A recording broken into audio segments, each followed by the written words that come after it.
everybody. Okay, it's me again, Jennifer Baya, Jen Baya to my friends.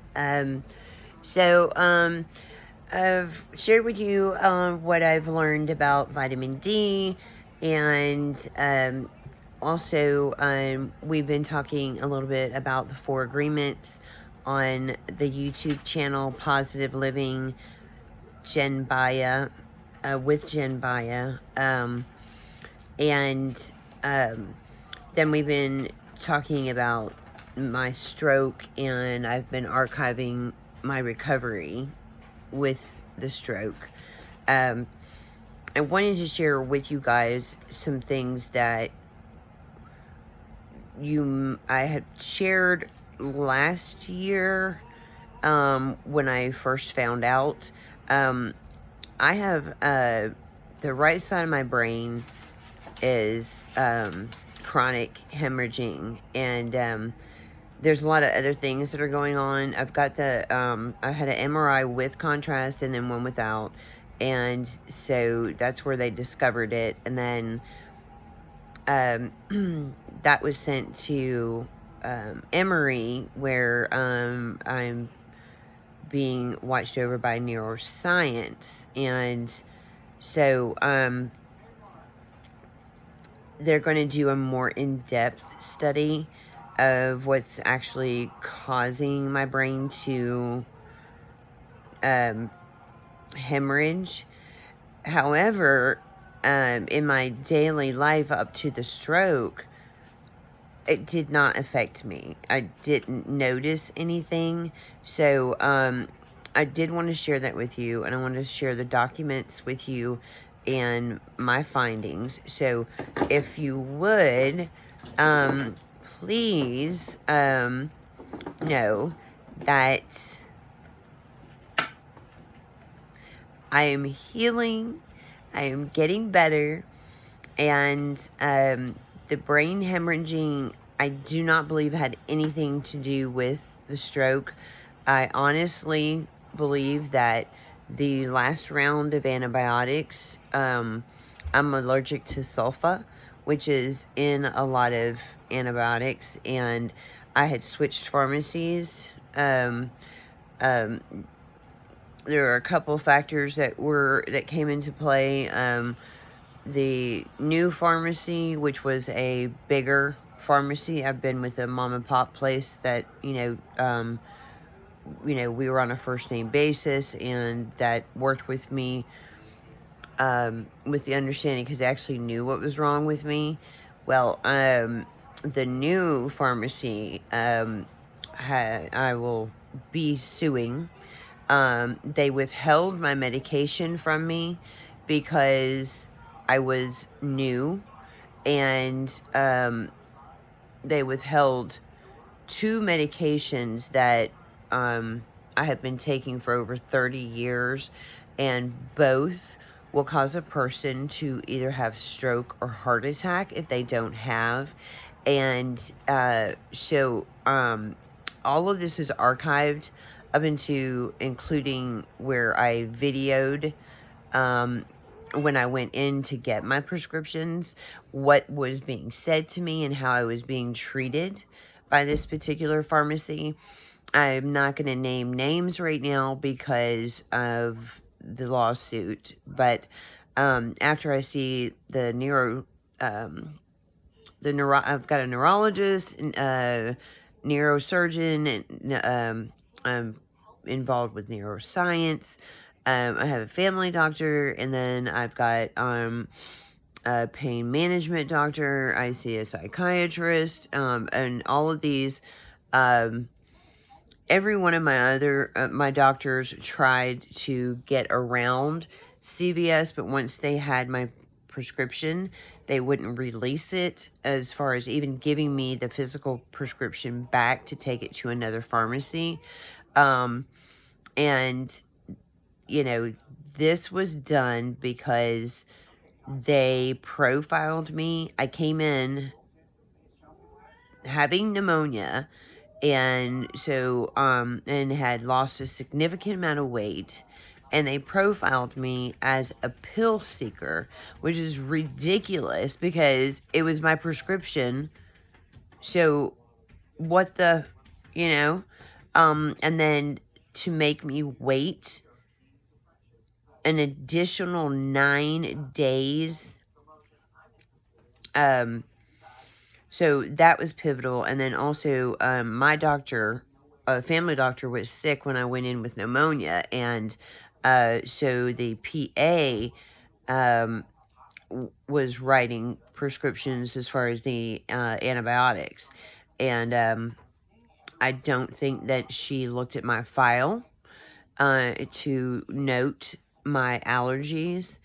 And so the combination of those things, I think, is what brought on the stroke. I don't think it had anything to do with the hemorrhaging because, like I said, I've been functioning with it. According to the MRIs, that I have been functioning with the brain hemorrhage for probably 15 years. So why all of a sudden would it have created a problem? It may have, having the stroke caused further damage to the hemorrhaging.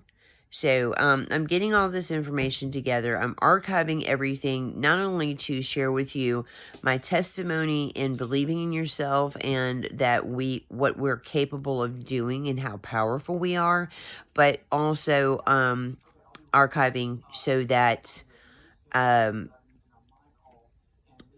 for my lawsuit that I've got all of this information as it went through. So anyhow, just wanted to throw that out there, and your prayers and your acts of kindness and selflessness, not only for me, but for all of the people that you guys are lifting up, really does create, it's like a swirl of a flow of pure love. And I have yet to share with you my experience when I had the stroke, which enlightened me to this information. And I have every intention of, in detail, sharing with you my visits, if you will. I shared with like 3 people that I'm really close with, and one of the people said, "Oh, so now you're the vice president for God," and there's been a lot of doubt and people saying, "Oh, she didn't have a stroke." That is so much proof how riddled we are right now with evil. And if I didn't have thick skin and I didn't have the awareness and knowing that what I experienced was very real, those things would have actually really hurt me. But like I said in a previous video, I don't have anything to prove to anyone. Simply, I have a lot to share with everyone. So, sad that people actually were upset that I was regaining my use, and at a rapid rate from other stroke victims. But there's a reason. The hospital was so riddled with COVID patients that I had the stroke at the house. So by the time I got to the hospital, they were like, well, you've already had the stroke.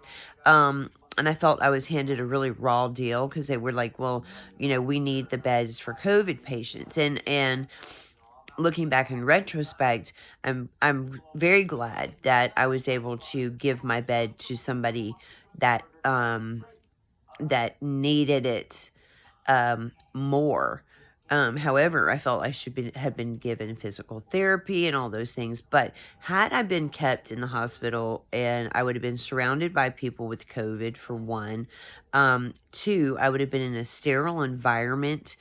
Um, and with a stroke, it is imperative that you are in constant use of your functions. So being in my home and having to do things for myself, because I was by myself, um, I did have somebody that I could contact that would deliver food and, pick up my prescriptions and things like that. But for the majority, I was by myself during that whole thing. So I had to force myself to walk. I had to force myself to talk. I had to force myself to reach out. Some of you received some,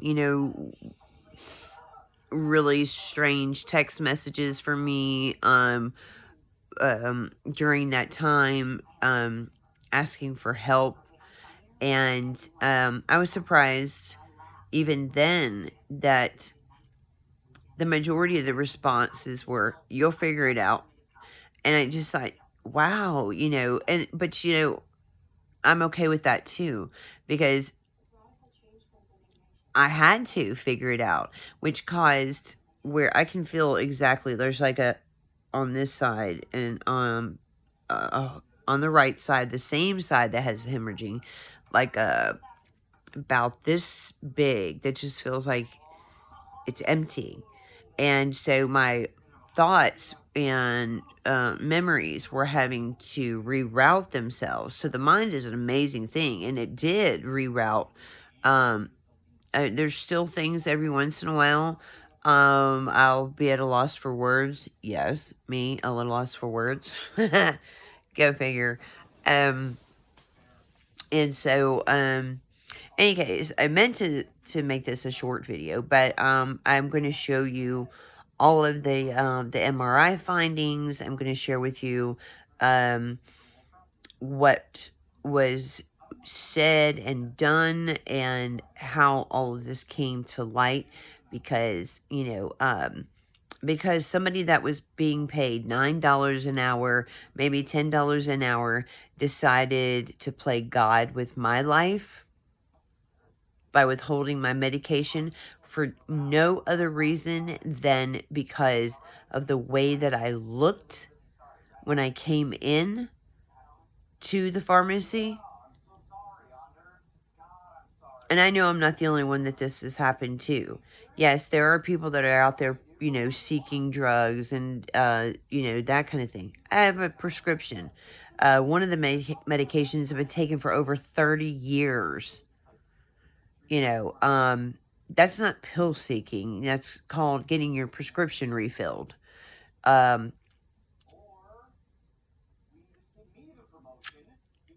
okay, guys, I will talk to you soon. I've got some things I've got to take care of, and I'm about to make myself a cup of coffee. Also, on a note, when you're sending messages to me, I had to, for my own sanity and ability to sleep, I had to, I've got my phone where I think it's, I do not receive phone calls or messages, or notifications between midnight and I think around 9 a.m. However, if it is an emergency, you should receive a message saying that I'm not receiving your messages until a certain time. But if there's an emergency, there is a way to break that. I think it's 3 phone calls in a row. And then my phone will actually ring. So, because I was concerned about doing that, because it's like, what if something happens with my family, and I'm needed, or a friend or whatever, has an emergency and I'm needed. So, okay, I'm going to wrap this up. More to come. I can't wait to share all this with you, in hard facts, so that other stroke victims can recover quicker And I also have every intention of finding a stroke specialist and sharing my experience so that they can utilize some of the tools that has gotten me to where I am. And I've just, there's so much that is on the table for me. And I would never take this stroke back because it's taken away all of my worry, I'm like so calm, and things that would typically really upset me don't. I have like I'm covered in love and light, and I am constantly sending it back. So we got a lot to go through.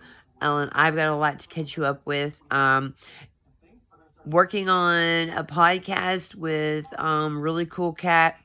Um, I am also obviously with the YouTube channel, Instagram. There is 2 different series that's available on Instagram, and then I am a consultant for a company that is being built from the ground up, and I am working on that. So I have a lot of projects going on, which I'm so much better when I'm multitasking. Tell me I only have one thing to do for the day, and I'll procrastinate. Give me 100 things to do today for the day, and not only will they get done, but they'll be done like to perfection. So we all work in different ways. All right, wrapping it up. Love you guys very much. Got a lot to share. Make every day count. Don't take anything for granted. And see you soon. God bless.